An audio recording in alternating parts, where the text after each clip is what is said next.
Jonah Briggs had never intended to become the unofficial heartbeat of the Ember Vale Food Festival. All he wanted was to deliver glass-bottled milk before the sun burned off the dawn mist, collect his signature on a clipboard that smelled faintly of hay, and pedal off to the next farm lane before cyclists from the city clogged the roads for their weekend training rides. Yet there he was on Saturday morning, weaving between bunting-draped stalls with a clinking crate strapped to the back of his faded orange bicycle, wondering why the air already trembled with tension. Ember Vale was a hamlet that didn't even appear on some GPS maps, all rolling pastures and hedgerows pecked by sparrows. The annual food festival was the one weekend locals outnumbered sheepdogs. This year was special. Chef Celeste Dufour, a rising star whose pop-up bistros could fill a 2-month reservation list in 10 minutes, had promised a live demonstration featuring bleu d'été, a cheese so scarce it had practically mythic status. Made from milk of cows grazing only on late summer clover, moulded in stone caves, turned thrice a day by monks, people invented any story to justify the price of a single wedge. Jonah had heard none of those tales when, 2 weeks prior, his boss at Latchford Dairy handed him a sealed wooden box no bigger than a toolbox. Ride this to Miss Dufour, straight there, no detours. Jonah assumed it was some florist's arrangement at first, only to confirm on the delivery sheet it was actually the very bleu d'été. He respected cheese enough to know that hauling it in a bike pannier through uneven terrain might court disaster. So he packed ice, wrapped the box in a flannel blanket, and pedalled as though the road beneath him were hot lava. Celeste had signed "Merci" in loopy cursive, sent him on his way, and 2 weeks later here he was again, expected only to, as festival brochure declared, bring the morning's cream and conversation. He liked that phrase. He repeated it under his breath whenever he hit a rut. Bring the morning's cream and conversation. He parked behind the tasting marquee, leaned the bike against a rain barrel, and fished for the first pint. Through the marquee's canvas wall, he heard a muffled voice, Celeste's unmistakable French-inflected English, normally so lyrical, now fraying at the edges. You placed it where? No, that is impossible. The humidity alone would ruin the rind. A second voice attempted reassurance, then a third. Jonah couldn't make out words, only heat in them, like an old stovetop nobody remembered was still on. He checked his watch. 7:30. The demonstration wasn't until noon, too early for cooking theatrics. He set the bottles on an upturned crate, slipped inside the marquee, and nearly collided with pastry chef Sarah Beckman, who was sprinting out while wiping flour across the back of her apron. A cloud of white trailed her like smoke. Inside, equipment lay in controlled disarray: copper pans, chiffonade knives, a single induction burner, and spotlit by a lantern-style heat lamp, a wood board meant for the bleu d'été. Only it wasn't there. Instead, something else sat within the lamp's halo, a pale, soggy hunk flecked with blue veins that looked like mouldy tofu.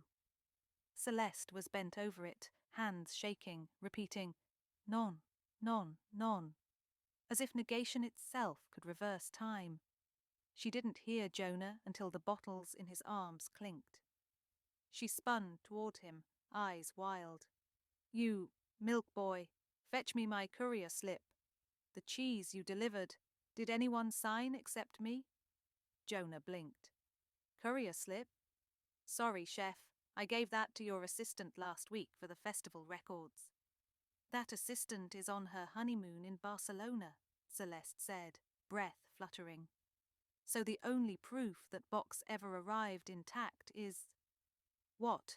Your memory?" "My manifest still shows it," Jonah offered. "Everything weighed right." Celeste pressed palms to her temples, leaving faint smears of ash from the wood-burning stove she'd inspected earlier. The bleu d'été is gone, replaced with this supermarket nonsense. I can't melt this. It would separate. She looked ready to weep. Jonah had never been comfortable around tears, but he could stomach a problem. Where was the cheese stored? He asked quietly. In my personal cold larder, padlocked. She thrust a small padlock into his hand. Its shank was intact, nothing forced. Could someone have copied the key? Only my sous chef Thomas, and he worships fromage more than I do. Jonah inspected the soggy hunk. Something smelled off, not spoiled, but chemical. A sharp bite you'd expect in rubber cement. He sniffed again and fought a cough. This was tampered with, he said, probably washed in something caustic to break the fats, make it look sagged and old. Celeste stared. How do you... My dad's a dairy chemist, Jonah murmured, and I grew up in barns. She straightened, some steel returning to her spine. Then you'll help me expose who did this. She dragged a burlap cloth over the lamp to hide the limp cheese. If diners see that, I am finished. Jonah opened his mouth to protest. He had 6 more deliveries this morning. Yet Celeste, perhaps reading the conflict, squared her shoulders. If you find my bleu d'été in time, I will pay you triple your day's wage, and you can call me Celeste, not chef. Jonah pictured the rent notice at home and said, Where do we start? Celeste jabbed a finger toward the festival grounds. The culprit must still be nearby. Bleu d'été cannot travel far without special cooling. We shall search coolers. Jonah hid a sigh. The festival boasted 76 vendors, each with large coolers. Even if the cheese had been stolen intact, who would dare present it? Everyone would recognize the iconic marbled rind and slate-grey wax stamp. Unless, he thought, recognition was precisely what they wanted. They exited into rising daylight. Booths were half-constructed, vendors hammering signposts while roosters crowed from a neighbouring farm. Jonah and Celeste walked side by side down a grassy corridor. She was taller than he'd realized, posture sharpened by urgency. I know most exhibitors, she said. We have the heirloom tomato growers, the fudge sisters, the cider orchardist, and... She trailed off, gaze narrowing at a black tent trimmed with gold. A new vendor banner read, Argentum Fine Dairy, experience the forbidden mould. The phrase dripped like molten cheese fondue. Never heard of them, Celeste muttered. They approached. A man inside, mid-40s, wore a grey waistcoat and sported a moustache waxed to needle points. On a velvet-covered table sat silver domes, tasting cloches. Tiny refrigerator units whispered behind drapes. Morning, Jonah said, trying for casual. Setting up for a big reveal. The man smiled like a cat offered cream. Everything is big when Argentum puts its name on it. Celeste crossed her arms. I am Celeste Dufour. I would know of any cheese rare enough to call forbidden. The man feigned surprise. Ah, Chef Dufour, an honour. I am Lucien Trent, curator of aged delicacies. His accent was British public school polished. I regret that invitations to my private tasting are limited. Noon sharp, select press only. You registered late? Celeste asked. Last-minute cancellation freed a slot.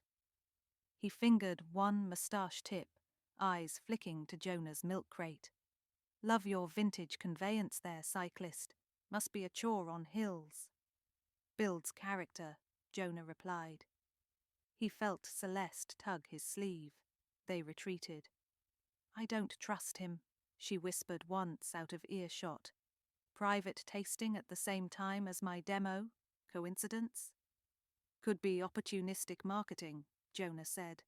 But his storage units are correct spec for Bleu d'été, 10 degrees Celsius, 95 humidity. Celeste's jaw set. We must get inside those coolers. Jonah weighed options. I still have a vendor badge from yesterday's setup.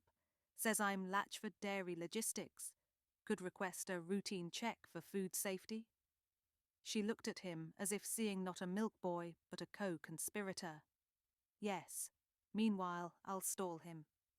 Jonah slid the badge from his pocket, tucked his helmet under an arm, and marched back.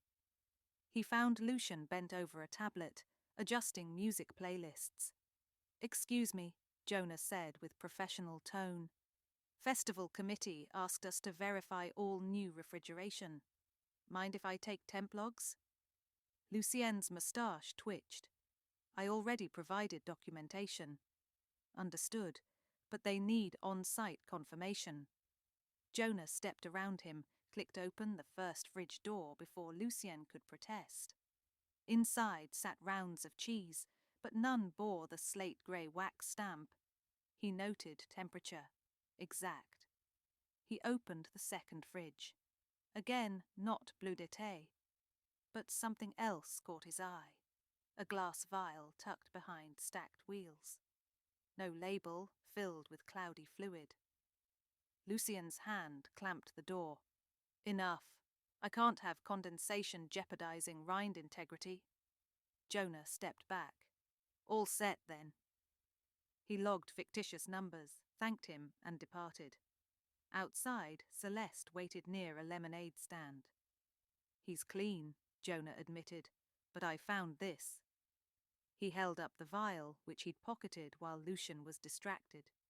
"Smells like aldehydes, the caustic note I sensed on the ruined cheese." Celeste inhaled gently. That could melt fat structure. She glanced behind him. "But we still have no proof he stole my wheel."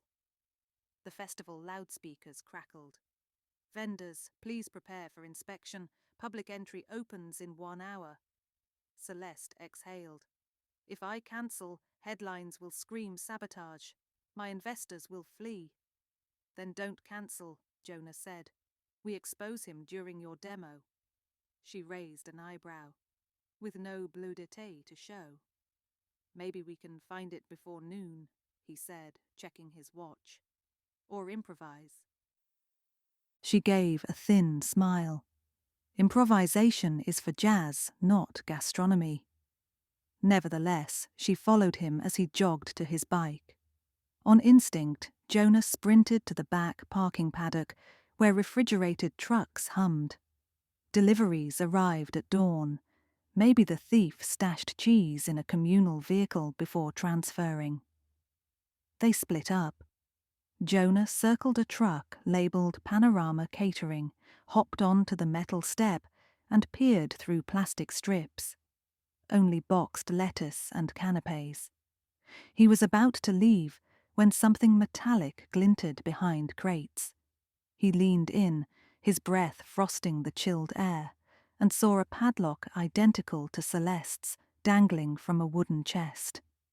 He dragged the chest into the light. It was the same size as the delivery box he'd once carried. The wax emblem of Bleu d'été, a stylized summer sun, was embossed on the top, but scratched as if someone attempted to deface it. A voice barked, "That's private property." Jonah spun. Tomas, Celeste's blonde sous chef, stomped toward him, fists clenched. Tomas's chef whites were splattered with beet juice, matching the morning menu. "Tomas, what's in here?" Jonah asked, though he already knew. Thomas's eyes darted. "It's decorative props, vintage dairy for the stage." Jonah shook his head. Why hide it in a catering truck? Why not with the other props? Thomas advanced, jaw muscles ticking. "Step away." Behind Jonah, Celeste's heels clicked on asphalt. She appeared, gaze shifting between them and the chest. "Thomas?" she whispered. He swallowed, looked down. "Chef, I swear I planned to return it." "Return?" She strode past Jonah, knelt and lifted the lid. Inside lay the bleu d'été wheel, but with a wedge carved out, a wedge now missing. Celeste pressed fingers to her mouth. "Why, Thomas?" Thomas wrung his cap. "I owed money. My cousin's farm was repossessed. Lucien Trent offered £2,000 for a slice big enough to photograph, promised he'd never reveal where he got it. I thought no one would notice a small section gone if we plated creatively."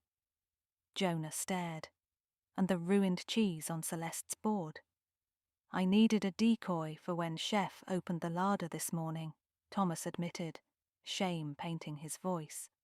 "So I swapped it early, used Lucian's chemical wash to make supermarket blue look old. We planned to glue the wheel shut later and sneak this back." Celeste shut her eyes. "You sabotaged my name for a debt?" A tear rolled down Thomas's cheek. "I was desperate. Sirens of distant police would have been more merciful than the silence that grew." Finally, Celeste rose. "Bring the wheel," she told Jonah. "Thomas, you will come too." They marched across the field, Thomas carrying the defaced block. Festival goers were just entering, plastic tokens jingling. Celeste mounted the demonstration stage 30 minutes early, commanding attention. "Ladies and gentlemen," she announced, voice resonating like a cathedral bell. "Today you will witness not only culinary art, but truth." She gestured for Jonah to place the chest onto the prep table. Thomas hovered behind, head bowed. Lucien Trent lounged outside his black tent, curiosity piqued. Some bloggers hurried over, cameras raised. Celeste addressed the crowd. "This is bleu d'été, the rare cheese promised for my dish. Some claimed it vanished. In fact, it was stolen." She opened the chest. Gasps arose at the carved edge. She beckoned Thomas forward. "Tell them." Thomas's confession spilled amid clicking shutters. He concluded, "I alone am to blame. Chef Dufour is innocent." Celeste nodded curt thanks, then turned to Jonah. "And now for the replacement." He handed her the supermarket blue in the burlap cloth. She held it aloft. "Observe its sheen, its sagged curds, its acrid smell, symptoms of a wash in aldehyde solution." She produced the vial Jonah had found.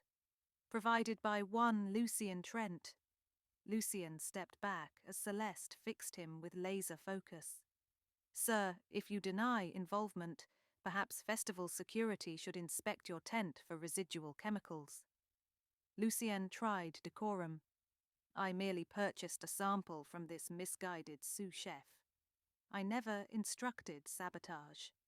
"But you willingly paid for stolen goods," Celeste said, "and facilitated chemical tampering." Festival officials arrived in bright vests. Lucien paled. "A misunderstanding," he muttered before they escorted him and Thomas away. The crowd buzzed like apiary.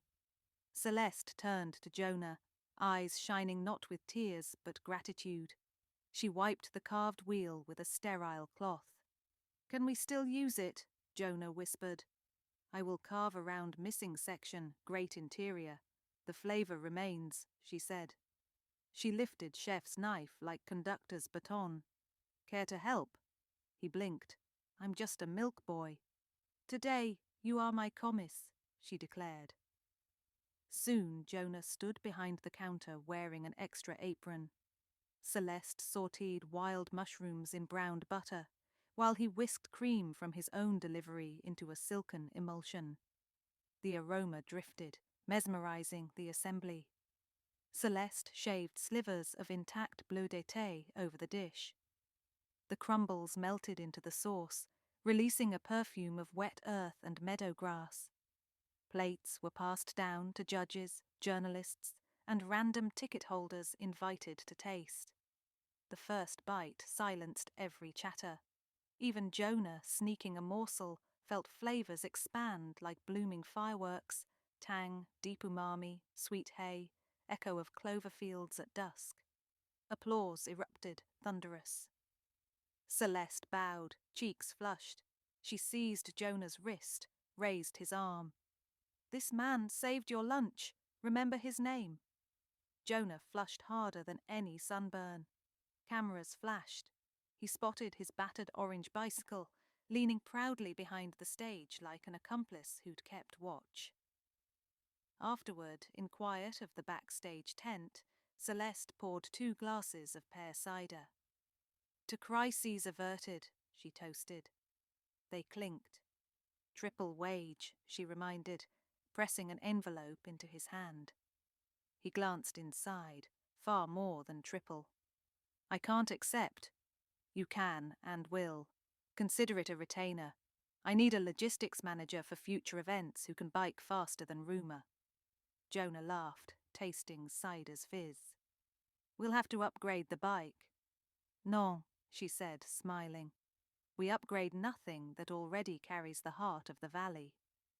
The festival trudged on with music, claps, and gossip about sabotage foiled. Lucienne and Thomas were turned over to local constables. Details would emerge in tabloids. Celeste's meltdown morphed into legend, chef who turned disaster into triumph. Jonah listened from a distance, wiping bottles and crates, a half grin ghosting his face. He pedalled home at sundown, pockets heavier, heart light. Fields glowed amber, sheep drifting like tufts of new milk. Around him, the world smelled of butterfat and summer dust. He realized he was still repeating that mantra, bring the morning's cream and conversation. Only now he understood conversation could grow into something bigger, a story of trust, betrayal, and unexpected heroism carried on 2 wheels through misty lanes, arriving just in time to keep a precious cheese and perhaps an entire dream from melting away.